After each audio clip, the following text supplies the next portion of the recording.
அனைவருக்கும் வணக்கம். என்னோட பிரஸ் மீடியா ஃப்ரெண்ட்ஸுக்கு ரொம்ப ரொம்ப நன்றி. நிறைய ட்ராமா நடக்கிற டயத்தில் நீங்கள் இங்கே வந்து இங்கே கூட இருக்கீங்க. Thank you so much.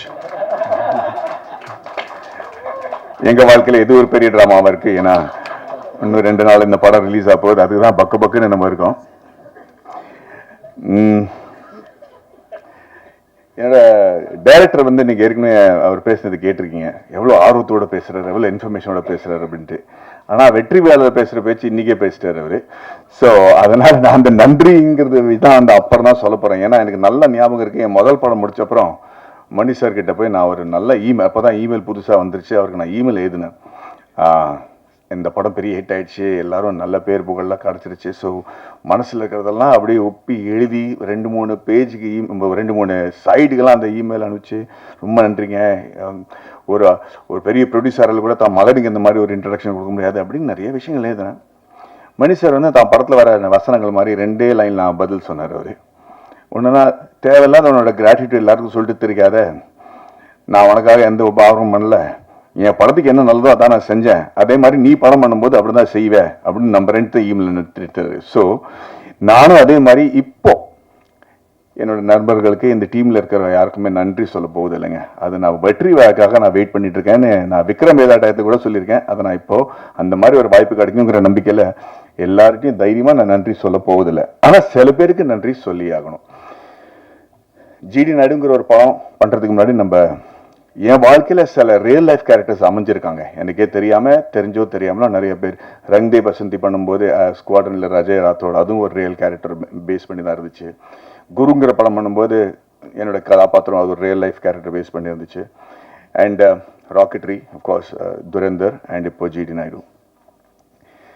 சில கேரக்டர்ஸ் பண்ணும்போது நமக்கு பயம் இருக்காது, ஏன்னா அவங்களாம் based on a true character தான் இருக்கும்.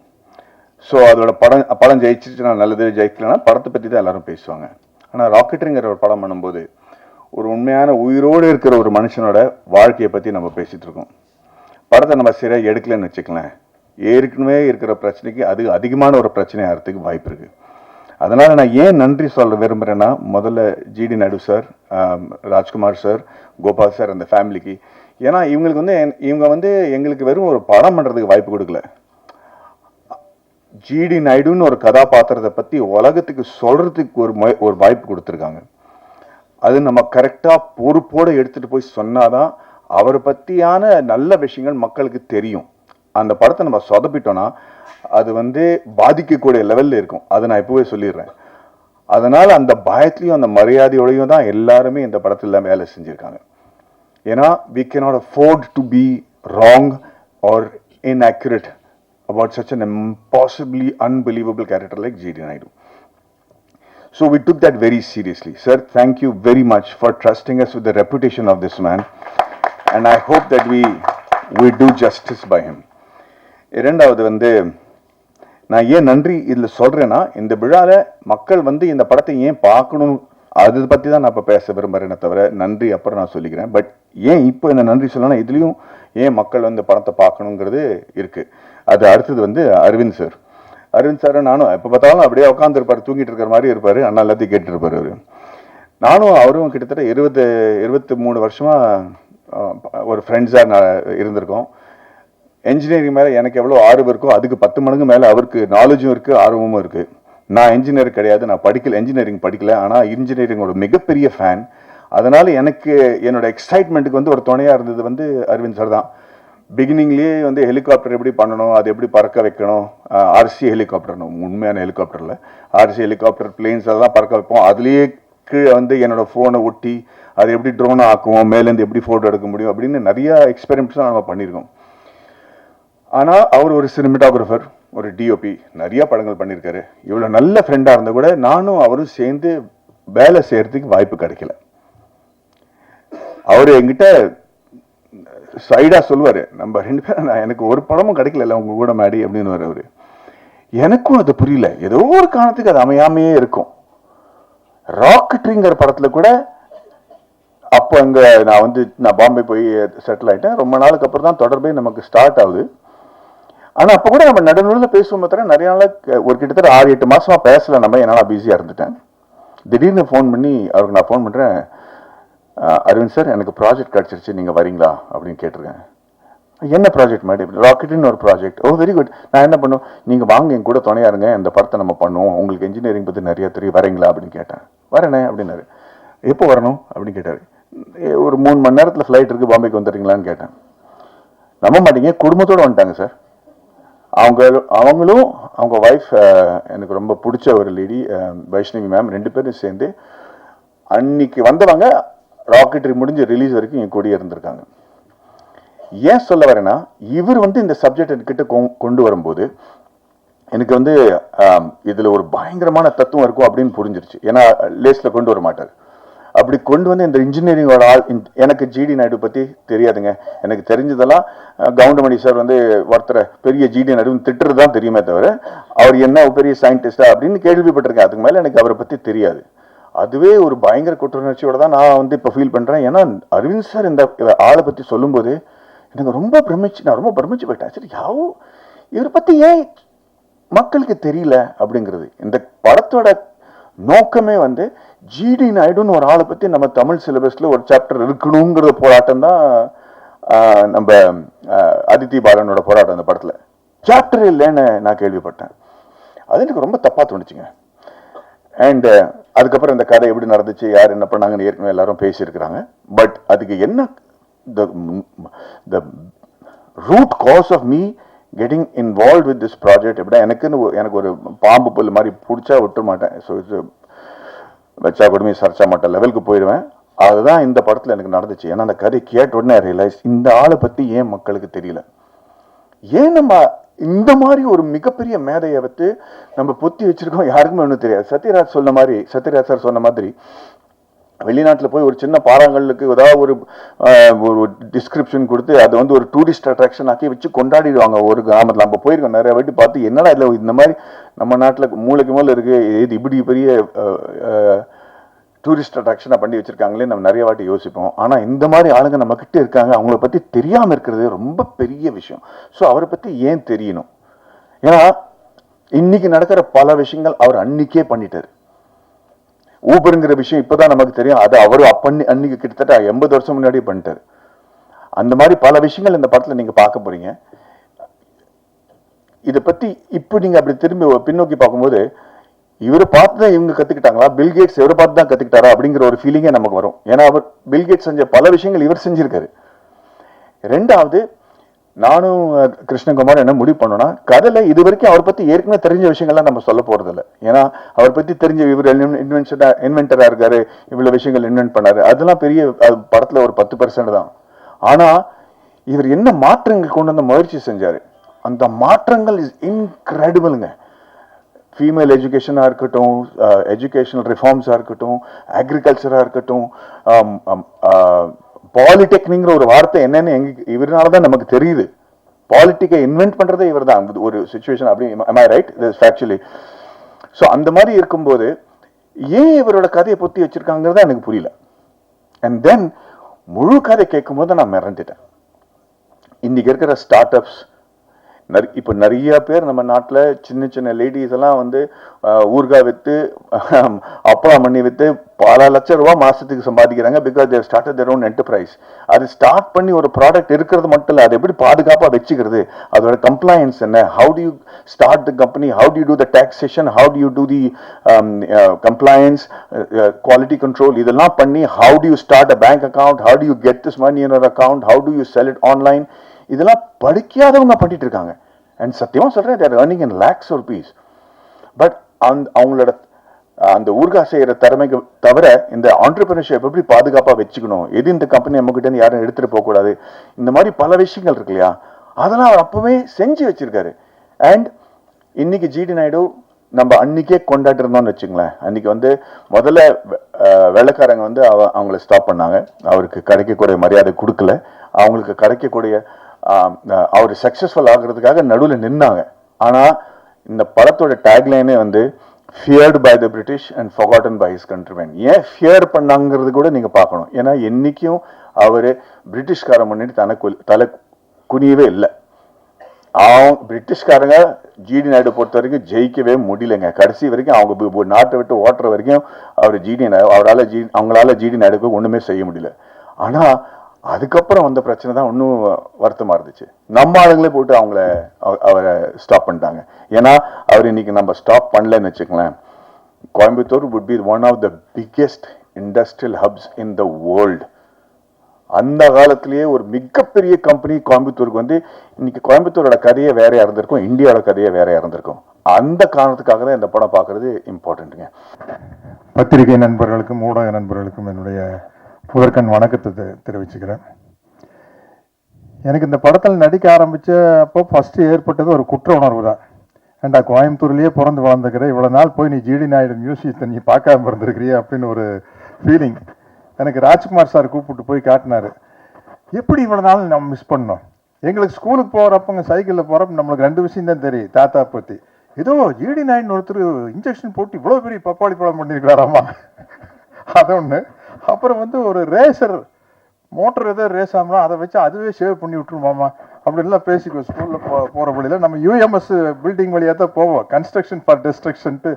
இவ்வளோ நெருக்கமான பழக்கம் எங்கள் குடும்பம் அவங்க குடும்பம் ஒரு 4 தலைமுறையாக பழக்கம். அது வேற. ஜிடி நாயுடு சார் படமாக பண்ணுறாருன்னா நம்ம டைரக்டர் கிருஷ்ணா சார் வந்து சப்ஜெக்ட் சொன்னார், அரவிந்த் சார் வந்து சொன்னார். ஒவ்வொரு சீனும் நடிக்கும்போது ஏய் நிஜமாவே இப்படி நடந்திருக்குதா அப்படிங்கிற மாதிரி. ஏன் இந்த படம் கமர்ஷியலாக பெரிய ஹிட் ஆனா, ஒரு சராசரி கமர்ஷியலான ஒரு சக்ஸஸ்ஃபுல் படத்தில் என்னென்ன எலிமெண்ட் இருக்குமோ அந்த எலிமெண்ட்டை விட இது அதிகமாக இருக்குது.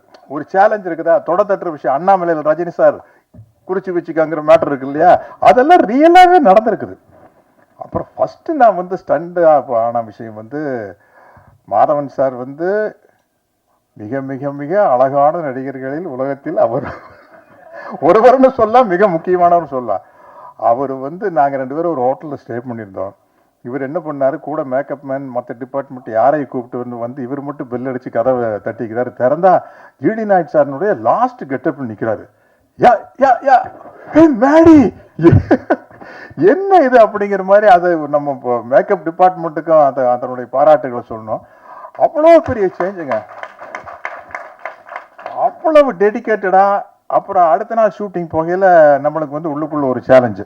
ஏன்னா நம்ம கோயம்புத்தூர்காரன், நம்ம கோயம்புத்தூர் ஸ்லாங் நம்மளால என்ன பண்ணுறாருன்னு பார்த்துடலாம், மேடி எப்படி பேசுகிறாருன்னு பார்த்துடலான்னா கரெக்டாக ஏனுங்க நாங்கிற சொல்கிறோமுங்க அப்படி இதெல்லாம் நீ கேட்காமையே நின்றுட்டு இருக்கு. ஐயோ இது என்ன இந்த ஆள் விட்டால் நம்மளை கூட கோயம்புத்தூர் ஸ்லாங் நல்லா பேசிட்டு வர போகிறதுக்கு அப்படிங்கிற மாதிரி ஒரு எக்ஸ்பீரியன்ஸு. அப்புறம் லைனாக சொல்லிட்டு போகலாம். அரவிந்த் சார் வந்து இதுக்காக எடுத்துக்கிட்ட மெனக்கெட்ட விஷயம் வந்து பெரிய விஷயம். அரவிந்த் சாருடைய ஒர்க்கு. ஜிடி நாயுடு சாருடைய பெருமையை சொல்லணும்னா தமிழ்நாட்டிலேயே பெரிய பாலத்துக்கு வந்து ஜிடி நாயுடு சார் பெருதை வச்சுக்கிறாங்க கோயம்புத்தூரில். தமிழ்நாட்டிலேயே இல்லை சவுத் இந்தியாலையா? தமிழ்நாட்டில் உறுதி. அது நாங்கள் ஷூட்டிங் எடுத்துருக்கையில் அன்றைய முதல்வர் திரு ஸ்டாலின் சார் அவர்கள் வந்து அந்த பாலத்தை திறந்து வச்சார். எல்லாம் அவங்க ஃபேமிலியெல்லாம் கூப்பிட்டு போய் பெரிய அளவில் மரியாதை பண்ணாங்க. நீங்கள் யார் எப்போ கோயம்புத்தூர் போனாலும் அந்த மியூசியத்தை போய் பார்த்துருங்க. அப்புறம் ஒவ்வொரு படத்துலையும் வந்து அதாவது ஒரு மேல் ஆக்டருக்கு வந்து கெட்டப் போடுறது ஈஸி இல்லையாங்க மேடி, நம்ம தாடி வைக்கலாம், தாடி எடுக்கலாம், இது விக் அப்படி. பட் ஒரு லேடி ஆர்டிஸ்ட், அது எஸ்பெஷலி ஹீரோயினாக இருந்துட்டு படத்துக்கு படம் ஒரு வேற மாதிரி கேரக்டர் பண்ணுறது ரொம்ப கஷ்டம். அது துஷாரா விஜயன் சூப்பராக பண்ணிட்டு இருக்காங்க. நான் முதலேருந்து பார்க்குறேன். இப்போ அவங்களோட இன்னொரு படம் நடிக்கிறேன். அந்த படத்துக்கு இந்த படத்துக்கு கேரக்டருக்கு சம்மந்தமே இல்லை. நீங்கள் மேடி நீங்கள் பாருங்க, ரங்கநாயகி வேற, அது வேற. ஆமாம் ஆமாம். அப்புறம் இந்த படத்தினுடைய தயாரிப்பாளர்கள் விஜய் முருகன் அவங்கெல்லாம் நம்ம அதாவது பாகுபலி அடிக்கல பிரபாஸ் சொல்லுவார், அந்த ப்ரொடியூசருக்கு வந்து வேடிக்கை பட்டிருப்பாங்க. பாருங்க சார் வேற யாரோ படம் எடுக்கிற மாதிரி ஜாலியாக வந்து நிற்கிறாங்க சார், எல்லா அவ்வளோ செலவாயிட்டு இருக்குது. அவர் வந்து அந்த ப்ரொடியூசர் வந்து யாரோ படம் எடுக்கிறாங்கப்பா ரொம்ப செலவு பண்ணியில்ல அப்படிங்கிற மாதிரி. அதே மாதிரி தான் இவங்க 2 பேரும் இருக்கிற சந்தோஷத்தை பார்த்தா வேற யாரோ எக்கச்சக்கமா செலவு பண்ணி எடுத்து இவங்க வந்து ஜாலியா வேடிக்கை போட்டு நல்லா மாட்டினாயா அப்படிங்கிற மாதிரி ஒரு. ஆனா இந்த படம் வந்து உலகம் பூரா பெரிய அளவில் ஒரு சாதனை பண்ணுங்க. ஏன்னா வந்து அவருக்கு ஜிடி நாயுடு சாரை வந்து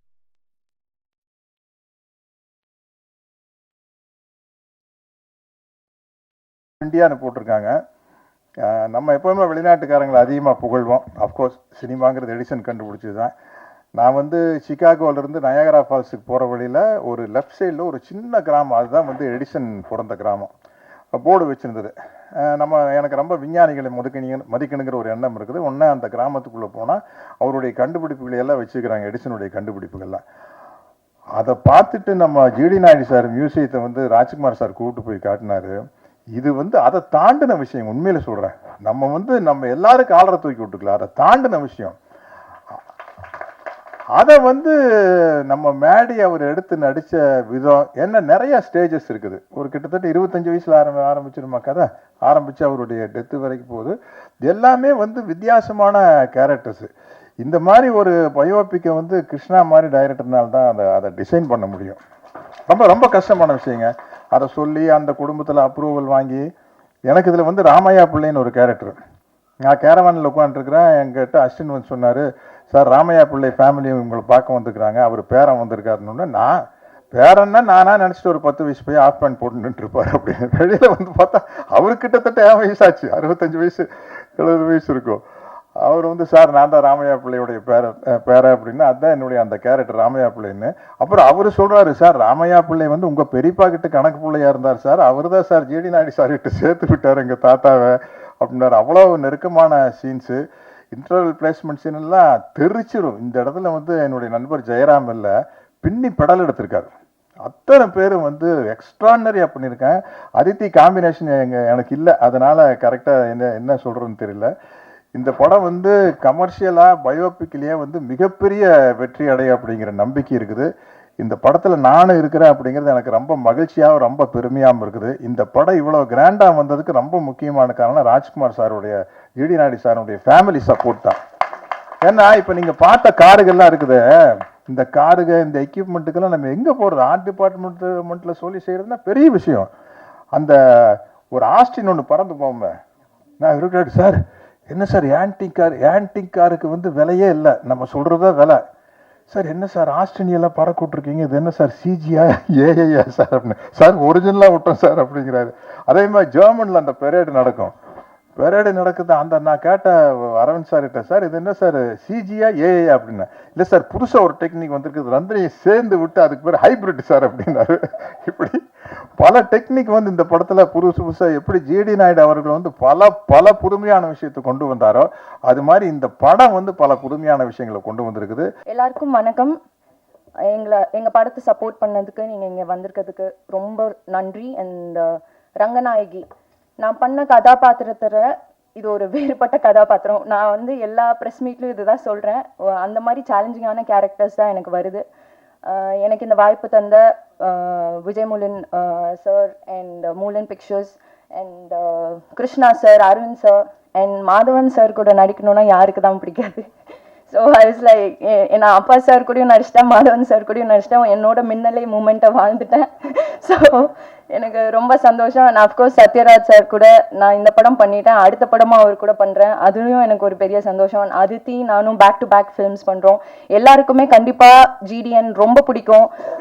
என்டையர் டீமே கண்டிப்பாக இது ஒரு டெக் ரெவல்யூஷனுக்கு முன்னாடி ஒரு விஷனரி சேஞ்ச்ட் எவ்ரி திங். அதுதான் இந்த untold story of GD Naidu. எல்லாரும் கண்டிப்பாக தியேட்டரில் August 7th போய் படம் பாருங்கள். நன்றி. எல்லாருக்கும் வணக்கம். ஃபர்ஸ்ட் ஆஃப் ஆல் ஃபர்ஸ்ட் நன்றி சொல்ல வேண்டியது producers Maddy sir, Krishna sir and Aravind sir and Murali. Because இவங்கனால தான் நான் இந்த ப்ராஜெக்ட்குள்ளே வந்திருக்கேன். என்னோட கதாபாத்திரத்தோட பேர் வந்து பத்மாவதி. இவங்க வந்து வேற ஒரு எராலேருந்து வராங்க. இவங்களோட பெர்ஸ்பெக்டிவ்லேருந்து தான் இந்த படம் ஆரம்பிக்குது. ஸோ இவங்க வழியாக ஜிடி நாயுடு அவர்களுடைய கதையை வந்து இவங்க ஓப்பன் பண்ணுறாங்க. எனக்கு வந்து இந்த படத்தில் எப்படியாவது ஒரு ரோல் பண்ணணும்னு ரொம்ப நாள் ஆசை. ஏன்னா எனக்கு நிறைய ஃப்ரெண்ட்ஸ் இருக்காங்க கோயம்புத்தூரில், எங்கள் அண்ணா கோயம்புத்தூரில் படித்தார். ஸோ ஜிடி நாயுடு மியூசியம் போயிருக்காங்க, இந்த மாதிரி நிறைய விஷயம் கேள்விப்பட்டிருக்கேன். பட் அதை தவிர்த்து எனக்கு டீட்டெயில்டாக அவரை பற்றி எதுவும் தெரியாது. ஸோ இந்த படம் மூலமாக நான் நிறைய கற்றுக்கிட்டேன் அவரை பற்றி, எப்படிப்பட்ட ஒரு இன்னோவேட்டர் அவருன்னு. So it's been pleasure working in this project. And இன்னும் ஆக்சுவலி இந்த படத்தில் ஒரு சில விஷயங்கள் தெரியும், ஆனால் அதை தாண்டி இன்னும் தெரியணும்னு ஆசையாக இருக்குது அவரை பற்றி. ஸோ எல்லோரும் August 7th தியேட்டரில் வந்து பாருங்கள். கண்டிப்பாக நீங்கள் எல்லாருமே வந்து இப்படி மைண்ட் ப்ளோன் ஹை, you will be like, oh my God, இது என்ன இப்படியெல்லாம் பண்ணியிருக்காரா, அந்த மாதிரி உங்களுக்கு தோணும். So thank you everyone for making this magnificent movie and bringing it to the people, and watch it in the theater on August 7th. Thank you. இவ்வளோ பெரிய ஆர்டிஸ்ட் இங்கே இருக்கும்போது ஆக்சுவலி இந்த படத்தில் ஒரு சின்ன ஒரு கேமியோ, எக்ஸ்டெண்டட் கேமியோன்னு சொல்லலாம், பட் ஒரு வெரி இம்பார்ட்டன்ட் கேமியோ. அது விஜய் மூலன், ஹூஸ் த ப்ரொடியூசர், அவரோட அப்பாவும் கொஞ்ச நாளாகவே நாங்கள் ஃப்ரெண்ட்ஸாக இருக்கோம். பட் இந்த ஒரு இதில் வந்து இந்த மாதிரி ஒரு கேரக்டர் இருக்குது, அதை நீங்கள் பண்ணால் நல்லாயிருக்கும்னு கிருஷ்ணா அண்ட் அவங்க எல்லாம் பேசி டிசைட் பண்ணாங்க. நானும் கொஞ்ச நாள் யோசித்தேன். இந்த மாதிரி ஒரு கேரக்டர் ஆக்சுவலி அந்த கேரக்டரோட இம்பார்ட்டன்ஸ் அவ்வளோ பெருசு. ஸோ அது பண்ணுறதுக்கு ஒரு சர்டன் ஒரு தகுதி வேணும் ஆஸ் அன் ஆக்டர். நான் ஒரு பயங்கரமான ஒரு ஃபிலிம் பஃப். ஸோ இந்த மாதிரி விஷயம் பண்ணும்போது அது பர்ஃபெக்டாக பண்ணலைன்னா சரியாக வராதுன்னு நினச்சி கொஞ்ச நாள் தயங்கினேன். பட் அதுக்கப்புறம் கன்வின்ஸ் பண்ணாங்க, அதுக்கப்புறம் நம்ம பண்ணிட்டோம். And I'm honoured. ஒரு சிங்கராக இல்லை, பட் ஒரு ஆக்டராக ஒரு நல்ல ஒரு இந்த மாதிரி ஒரு இம்பார்ட்டண்ட்டான ஒரு role with all these legends of cinema அவங்க கூட பண்ண முடிஞ்சதுன்னு ஒரு blessing. Thank you so much to Vijay and Mary sir and Sathyaraj sir. The few scenes that we have is very special. So just to be in front of the camera with all of them, அவங்க கூட நடிக்க முடிஞ்சதுன்னு ஒரு ரொம்ப பெருமைப்படுறேன், especially in a film like this. And Rajkumar சாரும் அந்த ஃபேமிலியும் அதை பற்றியெல்லாம் சொல்லணும்னா நிறைய நேரம் பேசலாம். But thank you so much for having us in Coimbatore and taking care of all of us so well. Thank you so much. Thank you. Good afternoon to everyone. Firstly நான் தேங்க் பண்ண வேண்டியது இங்கே இந்த சினிமா இப்படி வந்து முடிகிறதுக்கு ஃபர்ஸ்ட் பர்சன் இதுக்கு விதை போட்டது வந்து மிஸ்டர் அரவிந்த் தான். Thank you mister Aravind. அவர் எனக்கு ரொம்ப வருஷமாக தெரியும். ஸோ அவர் தான் கிருஷ்ணாவை கூட்டிகிட்டு வந்து ஸ்டோரியை நரேட் பண்ண வச்சார். இன்ஃபேக்ட் இட் வாஸ் ஆல்ரெடி எல்லாமே ரெக்கார்டிங்காக இருந்தது, ஒரு பாட்காஸ்டாக. அதை வந்து எங்கள் ஃபாதருக்கும் மதருக்கும் சிஸ்டருக்கும் ப்ளே பண்ணார், எனக்கும் ப்ளே பண்ணார். இதுக்கு முன்னாடி எங்கள் ஃபேமிலியை ஒரு 3-4 வேறு ப்ரொடியூசர்ஸு டைரக்டர்ஸ் எல்லாம் அப்ரோச் பண்ணியிருந்தாங்க. ஆனால் இவர் கொண்டு வந்த அந்த ஸ்கிரிப்ட் வந்து நிஜமாகவே ரொம்ப ரிசர்ச் பண்ணி கொண்டு வந்தார். அதனால தான் வந்து எங்கள் ஃபாதரும் மதரும் ஒத்துட்டாங்க இந்த பண்ணலான்னு சொல்லி. ஏன்னா அரவிந்த் சாரும் ரொம்ப கன்வின்ஸ் பண்ணாங்க, அடுத்த தலைமுறைக்கு அவர் என்ன பண்ணாருங்கிறது போய் சேரணும். அதனால தான் வந்து அவங்க அக்ரி பண்ணிக்கிட்டாங்க அதுக்கு. அதுக்கப்புறம் there was no looking back. சில ஆல்ட்ரேஷன்ஸ் எல்லாம் பண்ணோம். பட் மோஸ்ட் இம்பார்ட்டன்ட்லி இதில் என்னன்னா, இந்த சினிமாவில் அவரோட லைஃப் ஸ்டோரியில் எவ்வளவு % உண்மை அப்படின்னு நீங்கள் என்ன கேட்டிங்கன்னா, I would rate it at around 70%. 70% இந்த கதை வந்து அவரோட நிஜமான லைஃப்பை பேஸ் பண்ணி தான். ஏன்னா அவர் வந்து நிறைய டாக்குமெண்ட் பண்ணி வச்சுருந்தார் எங்கள் லைப்ரரியில், எங்கள் தாத்தா. அதனால் எக்கச்சக்கமான ஃபோட்டோஸு, அக்ரிமெண்ட்ஸு, நிறைய டாக்குமெண்ட்ஸ் அங்கே அவைலபிளாக இருந்தது. அதை முதலே கிருஷ்ணா பார்த்துட்டாரு. ஆனாலும் ஆஸ் அ ஃபேமிலி நாளைக்கு யாராவது வந்து நம்மளை கேள்வி கேட்பாங்கல்ல, இது எப்படி நீங்கள் சொல்லலாம் அப்படின்ட்டு. அதனால் நிறைய ரிசர்ச் பண்ணி அதெல்லாம் பார்த்துட்டு தான் இந்த மாதிரி நீங்கள் பண்ணலான்னு நம்ம எக்ரி பண்ணிக்கிட்டோம். ஸோ அதுக்கப்புறம் of course mister Vijay Moolan and mister Varghese Moolan அவங்க தான் இதை வந்து எடுத்து பண்ணலான்னு முடிவு பண்ணி மாதவன் சாரும் எக்ரி பண்ணிக்கிட்டாரு. Big thank you to you sir. அவர் வந்து ஒரு நடிகர் மட்டும் இல்லைங்க, அவர் வந்து எல்லாத்துலேயும் கடைசி வரைக்கும் டீட்டெயில்டாக உள்ளே போய் பார்ப்பார் எல்லாத்தையுமே. So being an engineer, it was a pleasure to share thoughts, views, and it was a great experience with you. And அதே மாதிரி Sathyaraj sir, who did this phenomenal role as Ramaiah Pillai, ரொம்ப நல்லா பண்ணார். ஸோ எல்லா ஆக்டர்ஸுமே they put in a lot of effort, and a big thank you to every one of you on stage, and Murli, Arvind, Krishna, all of you. It was a great experience, and I hope this will inspire a lot of young people. ஏன்னா நிறைய பேர் வந்து இன்னைக்கு வந்து ஸ்கூலுக்கு போனால் தான் மேலே வர முடியும், காலேஜுக்கு போனால் தான் மேலே வர முடியும் அப்படின்னு நினைக்கிறாங்க. ஆனால் இன்னைக்கு நீங்கள் பார்த்தீங்கன்னா நம்ம சமுதாயத்தில் சாதா எலக்ட்ரிஷியன்ஸும் பிளம்பர்ஸும் நிறைய இன்ஜினியரிங் கிராஜுவேட்ஸை விட ஜாஸ்தி சம்பாதிக்கிறாங்க. ஏன்னா ஸ்கில்டு மேன் பவர். எங்கள் தாத்தாவோட நோக்கமே அப்போ என்னன்னா, அதை வந்து இப்போ government of India new education பாலிசியில் கொண்டு வந்திருக்கு. ஸ்கில்லிங். ஸோ இந்த ஸ்கில்லிங் தான் அவரை வந்து மேலே கொண்டு வந்தது. ஸோ அந்த ஸ்கில் டெவலப்மெண்ட்டுங்கிறது ரொம்ப ரொம்ப முக்கியம். அதை பற்றியெல்லாம் இந்த சினிமாலையும் வருதுங்க. ஸோ ரொம்ப நன்றி for giving me this opportunity to say a few words. Thank you. இந்த படத்தில் நான் மோகன் ஒரு கதாபாத்திரம் பண்ணியிருக்கேன். I'm also the executive producer. இந்த படம் வந்து ஒரு முக்கியமான படம் நம்ம தமிழ்நாட்டுக்கும் இந்தியாவுக்கும். கண்டிப்பாக போய் தியேட்டர்ஸில் August 7th பாருங்கள். I would love to thank my producers Vijay Moolan, Varghese Moolan, Maddie sir, Sarita ma'am, and my director Krishna Kumar, and the project inception ஆன முக்கியமான reason Aravind sir. So please போய் பாருங்கள் தியேட்டர் August 7th. தேங்க்யூ. எனக்கு ரொம்ப தமிழ் ஜாஸ்தி கிடையில, கொஞ்சம் தெற்றெல்லாம் வரும், கொஞ்சம் ക്ഷമിக்க வேண்டியது. நான் இங்கே முதல்ல എൻ്റെ ലൈഫ് கொஞ்சம் இங்கே தமிழ்நாடோட கொஞ்சம் அட்டாச்சாக ஆகிருக்கா. ஆனால் എൻ്റെ கிராஜுவேഷൻ முடிஞ்சிட்டு இங்கே சென்னையில் தான் எனக்கு அன்னைக்கு மட்ராஸ் 1977 மட்ராஸில் தான் இங்கே வேலை கிடைச்சது இந்தியன் எக்ஸ்பிரஸில். அது சரோஜ் கோயங்காவோட அவர் அந்த ஆஃபீஸ் டீமில் செக்ரட்டரிയേറ്റ് எனக்கு ஜோலி கிடைச்சது. 2-3 வருஷம் இங்கே இருந்தது. இங்கே 1000 லைட்ஸில் தான் நம்ம வசிச்சிருந்தது. அதனால் அன்னைக்கு நிறைய தமிழ் ஃப்ரெண்ட்ஸ் இருந்தது. அப்போ அவரெல்லாம் அங்கே ஆஃபீஸில் வந்தாலும் கொஞ்சம் இது டைம் கிடைக்கும்போதெல்லாம் அந்த சினிமாയുടെ அந்த முந்தநேத்தியில் பார்த்து சினிமாയുടെ அந்த விஷயம் தான் ஜாஸ்தி பேச்சு. அப்புறம் நெக்ஸ்ட் ஃபிலிம் எப்படி பார்க்கலாம் அந்த அப்படி பேச்சு நானும் அவர்கிட்ட ஒரு ஃப்ரெண்ட்ஸ் ஆக்கி அவர் கூட நிறைய எல்லாம் அங்கே ஃபிலிம் பார்க்குறதுக்கெல்லாம் போய் அப்போ எனக்கு தெரிஞ்சது இங்கே தமிழ்நாட்டில் தமிழ் மக்கள் எவ்வளோ அட்டாச்சு இந்த ஃபிலிமோடு ஆயிருக்கா. அப்புறம் அந்த எம்ஜிஆர்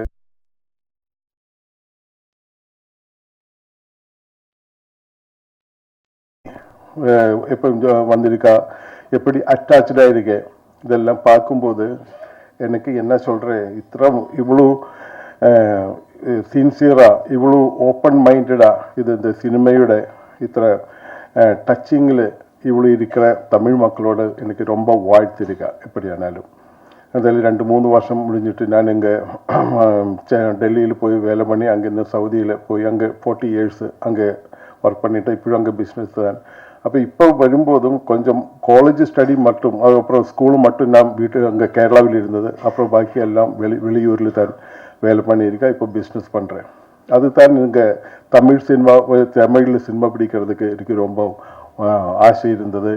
அப்புறம் தான் நம்ம என்ன சன் விஜய் அந்த மாடிகிட்ட ரொம்ப க்ளோஸ் ஃப்ரெண்டு முதல்ல. அப்புறம் அந்த மாடி தான் மாதவன் சார் வீட்டில் வந்தப்போ சொன்னது இங்கே ஒரு ஃபிலிம் இது பிடிக்க போகிற அந்த நம்பிதான பேரில். அப்படி தான் ராக்கெட்ரி ஒரு ட்ரூத் ஆகி போச்சு. ஆனால் ஃபிலிம் பார்த்தப்போ தெரிஞ்சது அந்த படம் அதை ப்ரொடியூஸ் பண்ணுறதுக்கு நம்ம இருந்தாலும் my son Vijay was coordinating with everybody, and for this also JDN also he is running after. I have got another job, so other than எனக்கு ரொம்ப இதில் கான்சன்ட்ரேட் பண்ண முடியல, இங்கே வர முடியல ஜாஸ்தி. he is coordinating with everybody. ஆனால் இந்த ராக்கெட்ரி பார்த்தப்போ அந்த சினிமையில் நம்ம கேன் ஃபிலிம் ஃபெஸ்டிவலில் போயிட்டா, அப்புறம் பார்லிமெண்ட்டில் போயிட்டா, அப்புறம் அதுக்கு நேஷ்னல் அவார்டு கிடச்சிட்டா. அப்போ அதுக்கெல்லாம் கூட இங்கே வெளியூரில் இங்கே எல்லாம் போயப்போம் அந்த ராக்கெட்ரி ஃபிலிம் எவ்வளோ இந்த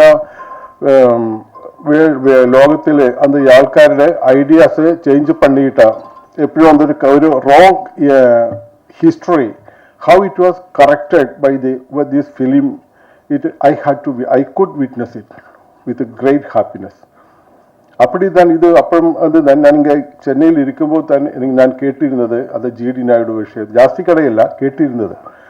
அதனால் அப்புறம் அந்த விஷயத்துக்கு அப்புறம் நம்ம இந்த சினிமாயோட அப்புறம் இது மேடி சார் தானே விஜய்கிட்ட சொன்னு அப்போ நமக்கு இந்த மாதிரி பண்ணலாம் அப்படின்னு நினைச்சது.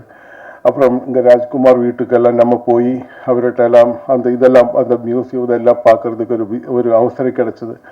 இதெல்லாம் பார்த்தப்போ தான் இந்த மாதிரி பெரிய ஒரு சயின்டிஸ்ட் ஏன் இந்த மாதிரி இந்தியாக்கு கேரளாவில் கேட்கவே இல்லை. அந்த ஜிடி நாயுடு யார்கிட்ட கேட்டு யாருக்குமே தெரியாது.